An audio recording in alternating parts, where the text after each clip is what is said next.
Do you think it's possible? Oh, absolutely. Really? President Biden worked so hard to negotiate a deal for the American people that solves so many problems. Stop the flow of fentanyl from coming into our streets and killing our kids, to stop the flow of illegal migration, and to help our cities like New York City, which has 172,000 people. It's a humanitarian crisis. He's trying to solve it. But also, how do you turn your back on Ukraine? If Ukraine falls, that's squarely on the backs of the Republicans who refuse to give a helping hand to our friends and our allies. They'd rather stand with Putin. And how do we allow for the continuation of the existence of Hamas by not giving assistance to wipe out an enemy not just of Israel, but to all of us? So Joe Biden is a national security president. No one has had more experience than him. And he knows this border deal was critically important. He fought for it. Senator Schumer did everything he could. And actually, a few profiles encouraged from the Republican side of the aisle, which was actually refreshing to see. And they caved like a bunch of lemmings jumping off a cliff behind the chief lemming of all, Donald Trump. And you don't think 3+ years into his term, Biden securing this deal now, as there's been a crisis for a large bulk of that, it's not too late? There's 9 months between now and the election. The Republicans are going to wear this. And it starts on Tuesday right here in the state of New York with a special election. And all you have to do is realize that Tom Suozzi's opponent, the Republican opponent, said that she would not have supported the Senate deal. That's all you need to hear. But so, she would not have supported a solution to a problem that's hurting this very state. I'm glad you bring that up. This is every election feels nationalized at this point. A special election, especially in a presidential year, everyone's watching it. And I've watched the ads. I see the ads at home. It is about immigration. It is Suozzi's getting attacked on immigration. He made clear that the deal and its blockage should help him, but he acknowledged that this is problematic for him. Why do you think he can overcome it? Because of this week. That's enough. That's really? enough. Okay. That's enough. And I said before, you break it, you own it. Okay, they broke this deal. Now they own the consequences. So they can no longer stand back and say it's the Democrats' fault. Oh, those Democrats. Take down those ads because they're not telling any kind of truth at all. The ads should say Republicans, and including 10 from the state of New York. If those 10 Republican senator or congressmen from the state of New York stood up to their speaker and said, we have to look out for the New Yorkers. Our state is being hit hard with this. Other states are as well. If they banded together, they would have the political clout necessary to deliver for our state. We need resources. We need help. And they said no. They turned their own backs on the state, the people that sent them to office, and they are going to wear that.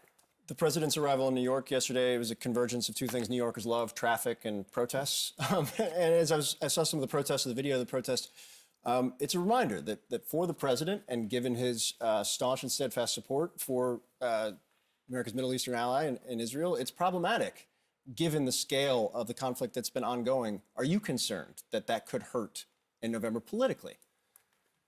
President Biden does not look at this through a political lens. He's looking at the national security of our nation and our allies. So I'm not questioning that at all. I went to Israel days after the horrific attack. I went down to the kibbutz. I was one of the first citizens to go and see the slaughter of innocents. And I want to know why we still don't have our hostages back. American hostage, Long Island hostage. So the president is doing what he has to do. I want people to understand we stand with all people. We want no innocent loss of life.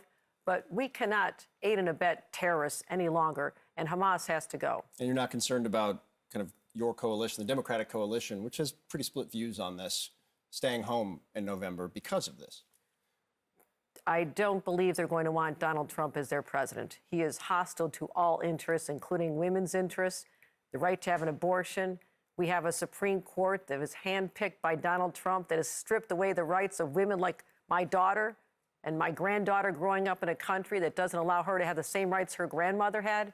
Where are we going with this? So there's plenty to use against Republicans, and I think the coalition will come back together. I understand the voices. There's a lot of passion, and I respect that.